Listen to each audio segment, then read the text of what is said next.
But I was just reading through a bit of this report by Joseph Wangoi, and the supplier of the voting technology that was used in the August 9th general election has declined to open the National Tallying Center servers, citing security issues in a letter to parties involved in the ongoing hearing of the presidential election petition before the Supreme Court.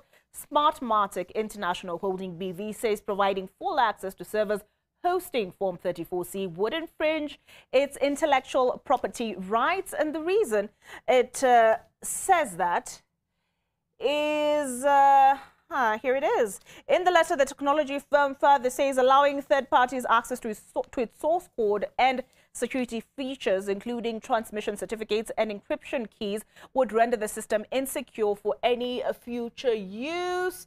But here I can see that the court said it had already received a report on the servers, as you mentioned there, Steve, on the server scrutiny last night, and urged the advocates to make their oral arguments on the issue at the appropriate time of the proceedings. That will be today. I see Kidi Mwaga has made it into studio. Good to see you, Kidi. The firm further states that all physical tally reports were available online in real time in the public portal from the elections night, and all political parties and election observers had access to those tallies and were able to audit the results independently. Now, Steve, we were all, no, sorry, Sam, because you've commented on this issue. But I wanted to just add something. I think what really creates mistrust in this whole issue of the server is, I think, the hesitancy by the IEBC to address or to comply with the court orders. I think that is the missing link, in my opinion. But I mean, would you? It's like opening the front door to your house and allowing people to walk in. Either they would need to be accompanied, or there would be some areas which would be restricted because of perhaps they're highly sensitive. Would you have somebody rummage through your underwear drawer?